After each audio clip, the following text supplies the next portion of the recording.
Ipa-deliver ko yung 800 na hollow blocks ngayon.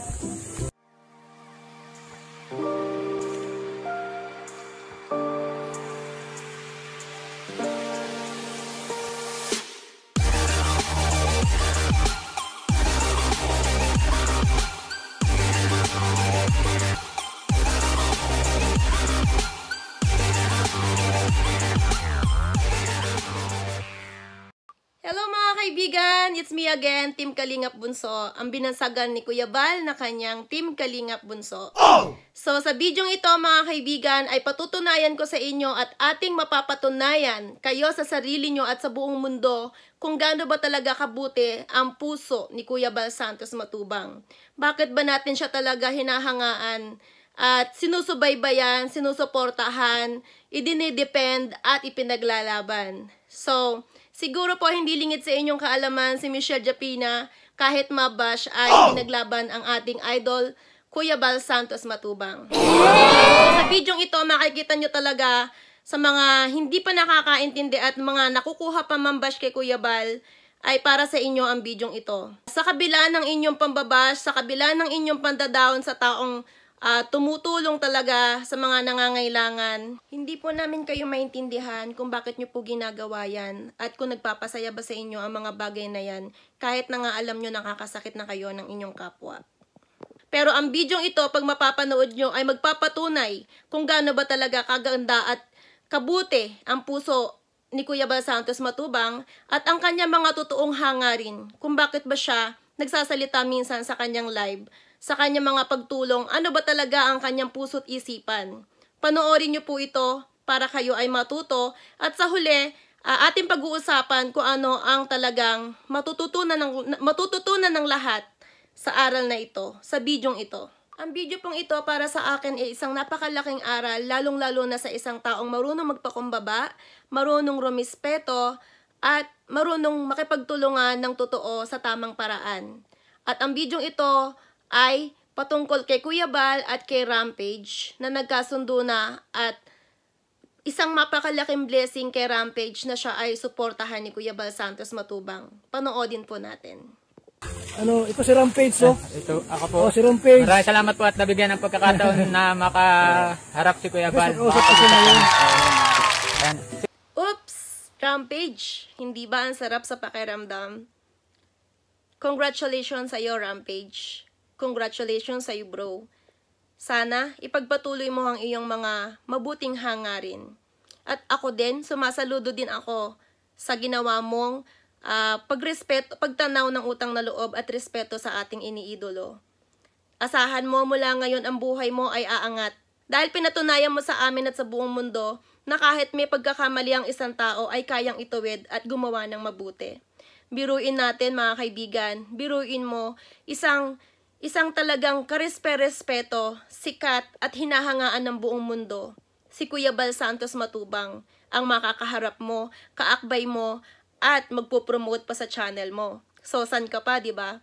Kaya naman, sana tularan ka ng ating mga kaibigan na nag-uumpisa sa larangan ng YouTube na wag maghangad agad-agad ng, sabihin na natin, wag agad maghangad ng mabilisang pag-angat.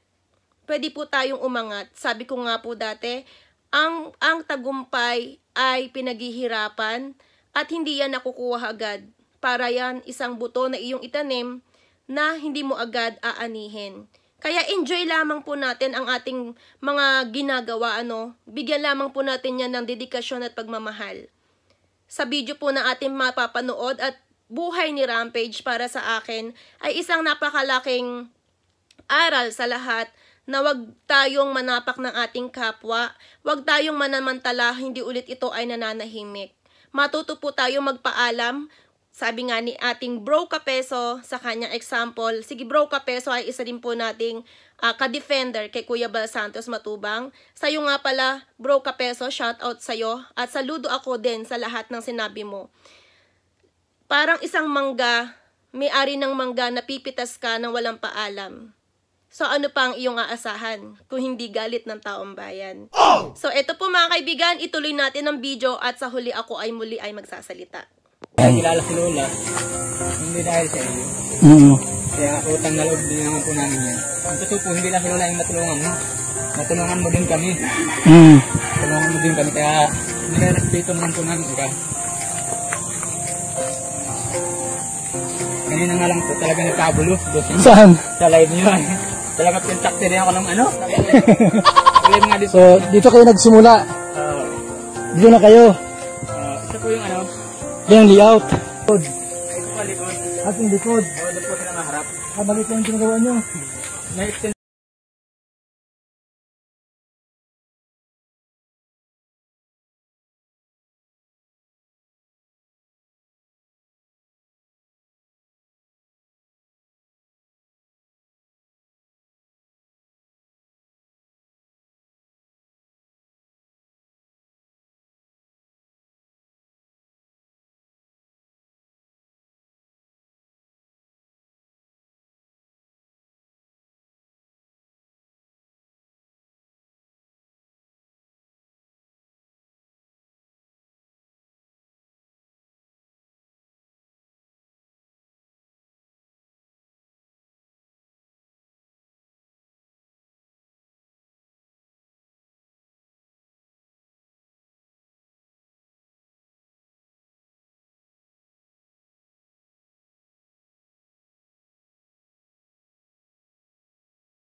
Ano po ang sukat niyan, 3 meters by 4 meters. Kasi tinatansya po namin lang yung budget. Pero sabi ko nga kay Kuya Raimundo, kung meron mga dadating na budget, na-extend kami. So, kuya, pagpapayag ka. Sagot ko, 800 na hollow blocks, dito kayo maghanalipat. Sagutin ko yun. Kasi napakaliit yung area. Ang baba, bangin. Ito, kung payag ka, yung 800 na hollow blocks, sagutin ko. Naman ganun malayo sa ano mo, para ibig sabihin, kuya, medyo may privacy yung nanay mo, hindi yung ingay ng mga bata. Pero siyempre, kahit ba doon nakaharap yan, lalabas yung mga bata, uupo dyan. Yung nanay mo, kung galing sa palengke yan, siyempre magpapahinga ito. Minsan yung isip niya hindi normal, may panahon na galit, may panahon na tahimik. At least meron siyang privacy, yun ang ano ko duman. Gusto mo dito kuya, ito, hindi naman susunog yan. Ano tayo, matulog ako sa iyo. Kasi Tumali pa tayo ng gusto. Kung payag ka, ipadeliver ko yung 800 na hollow blocks ngayon. Kung gusto mo. Sige. Mayroon pang kulang, matabang pa ako sa iyo. Napansin mo yung ilang yero yan. Ano po ang sukat niyan, 3 meters by 4 meters. Kasi tinatansya po namin lang yung budget. Pero sabi ko nga kay Kuya Raimundo, kung meron mga dadating na budget, na-extend kami. So, kuya, payag ka. Sagot ko 800 na hollow blocks, dito kayo maghanalipat. Sagutin ko yun. Kasi napakaliit yung area. Ang baba, bangin. Sir, wala mo bang problema na tuloy ko yung project ko kay Kuya Raimundo? Ay, nandiyan na bagayan, namagawa natin yun. Siyempre kasama yung pamilya niyang ano. Inaalam ko lang yung sitwasyon ngayon. Para at least kasi ang gusto ko sa nanay mo kuya, Raimundo, yung matiwasay na ano niya, yung wala nang ano, maingay, kasi matanda na baga ito. Yun lang naman habol ko duman. So dito, magandang lugar ito. Walking distance, andun ka na agad. Ikaw, kung kailangan mo, host lang naman kailangan dyan eh. Ituloy mo na yung ano mo dito. Ay, maraming na So, ako. address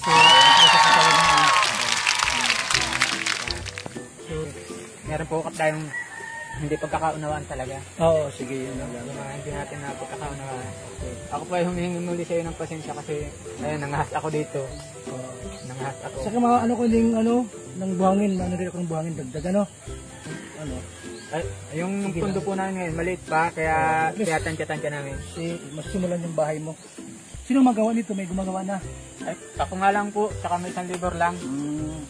ka na rin gumagawa pala niyan. Opo. Sariling sikap. Opo. Sige kuya ha. So, si Rampage PH. Channel page po. Channel PH. Maraming salamat po. Okay na yun.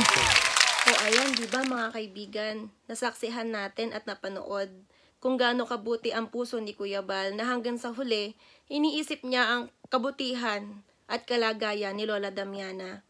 At ngayon, hindi lamang si Lola Damiana mapapabuti dahil naumpisahan na nga ni Rampage ang kanyang project kay Lola Damiana, ay gusto lamang ni Kuya Bal talaga ay maayos ang buhay ng matanda na ma-relax na ito, hindi na ito ma-stress at walang maging problema sa lahat. Kaya naman, ang hinukay na lupa sa harapan ng bahay ni Lola Damiana ay ililipat sa likod ng bahay ni Lola dahil doon pala ay may lupang mas malawak at maayos. So, hindi na yon magkakaroon ng problema dahil medyo malayo ang mga anak ni Kuya Raimundo doon sa bahay ni Lola Damiana. Although magkapit bahay lang sila, pero yung ingay ng mga bata at lahat ng inaalala ni Kuya Bal ay pwedeng mabigyan ng solusyon, no, na hindi sila magkagulo-gulo doon at hindi ma-stress ang matanda. At sa puntong ito, pati si Kuya Raimundo ay matutulungan dahil sinabi nga ni Kuya Bal Santos Matubang na magbibigay siya ng buhangin at 800 na hollow block. At malay ba natin kung yun lang ang ibibigay ni Kuya Bal? Siguro ay mas higit pa. At dito naman kay Rampage, bro, congratulations. Ako ay napakasaya ng aking puso dahil gusto din kitang suportahan dahil nakita ko rin naman na ikaw ay namumundok tulad ni Kuya Bal Santos Matubang at alam ko dati na nagsaliksik din ako sa iyo kung anong iyong background talaga sa pagbablog at nakita ko naman talaga na isang masikap kang tao at mukhang may prinsipyo at dignidad. Kaya naman dapat ay hangaan ka at tularan ng mga susunod pang mga mag-uumpisa sa pagbablog, no? Sana tulad mo kahit magkamali ay matutong humingi ng pasensya sa ating kapwa, lalong-lalo na nga kay Kuya Bal Santos Matubang. O di ba ngayon mga kaibigan, pinromote pa siya ni Kuya Bal. Bukod doon, matutulungan talaga si Kuya Raimundo at ang kanyang pamilya, matatahimik si Lola, walang problema. At about doon sa pagpunta ni Kuya Rampage doon sa bahay ni Lola Damiana, ay okay na nga sila nito ni Kuya Bal Santos Matubang. At lingid sa inyong kaalaman mga kaibigan, kaninang umaga pa ko pa alam na okay na si Kuya Bal Santos Matubang at si Rampage dahil nga sa ating source, no? Pero ngayon ko lamang nagawa ang bidyong ito dahil syempre may sarili-sarili din tayong pribadong buhay at ayun nga guys, sobrang napagod ako sa paggawa ng reaction video kahapon. Ngunit super sulit naman dahil gusto ko din po pala magpasalamat sa inyong lahat dahil na-appreciate nyo yung lahat ng pagod ko. Sobrang nakakapagod din pong gumawa ng reaction video. Hindi rin po video ang pag-edit niyan at oras na iginugugol namin na mga nagbibigay ng reaction at talagang pinaghihirapan ang reaction video. So, yan po para sa akin ay hindi lamang basta reaction video, kung hindi lagi ay gusto kong ipatanaw sa lahat ng nanonood ng video ko ang kabutihang ginawa ni Kuya Bal Santos Matubang. Ang talagang kanya mga pagtulong ay huwag makalimutan. Okay, dahil sa panahon po ngayon, marami nagkukunwari na tutulong, ngunit para lamang sa kanilang sariling masasabi natin pakinabang. Although nakakatulong, pero wag po tayong tumulong ng may natatapakan. Mas maganda po ay wala tayong kaaway sa buhay, wala po tayong kagalit, wala po tayong kasamaan ng loob, dahil yan naman ang gusto ng ating Panginoon Diyos. At sana nga po, sa lahat ng gusto maging YouTuber, gawin nyo lamang po at bigyan ng pagmamahal ang inyong mga ginagawa, enjoy nyo lang po yan at magbigay kayo ng dedikasyon at pasensya sa inyong ginagawa dahil ang success again ay hindi agad-agad nakakamit yan. Yan po ay pinaghihirapan at pinagtsatsagaan. At doon naman po sa apat na binanggit ni Kuya Bal Santos Matubang, at sa video ko pong ito ay wala ako na kahit sinong gustong masaktan at masagasaan. At ito lamang po ang aking maikling mensahe para sa inyo. Bilang ako po si Michelle Japina, nasisiyahan ako na makita na nakakatulong din kayo ngayon sa ating kapwa. Higit kay Lola Damiana ay nakakapagbigay na rin kayo ng tulong. Ngunit, Alam ko po na nahihirapan din kayo na mabash ng mga tao. Siyempre, mas madaming unang nakakilala at nagmahal kay Kuya Bal kaysa sa inyo. At kung talagang gusto nyo ang hangarin nyo ay makatulong, ipagpatuloy nyo lamang yan. Ngunit sana, humingi din po sana kayo ng pasensya kay Kuya Bal Santos Matubang. At sa susunod, maging aral sa nangyari sa buhay nyo na to, na wala nang masabi sa inyo ang kahit sino. Gumagawa na nga tayo ng maganda, di ba? May masasabi pa ang ibang tao. Hindi po ba, hindi masaya yon at hindi maganda yon. Kaya, mag-isip po tayo mabuti sa mga bagay at hakbang na gagawin natin bago natin gawin. Again, wala po tayong masaktan, wala tayong matapakan, at nilalamangan. Yun lamang po, at sana ang bidyong ito muli ay nakapagbigay ng konting inspirasyon at aral sa lahat. Magandang gabi po sa inyong lahat at salamat muli sa lahat ng sumusuporta sa mga ginagawa kong video. Siguro po ay nakikita nyo sa aking mukha ngayon na talagang medyo pagod dahil wala nga pong pahinga at hindi biro ang gumawa ng ganitong klaseng video. Ngunit nagpapasalamat talaga ako dahil inyong na-appreciate. Maraming salamat po muli at wag nating kalimutan suportahan, wag nating pagsawaang suportahan ang Team Kalingap, sila Kuya Bal Santos Matubang at Kalingap Rab. And then also ang inyong lingkod, Michelle Japina, at iba pang mga small YouTubers natin. So God bless you guys and hope you like this video. Bye-bye!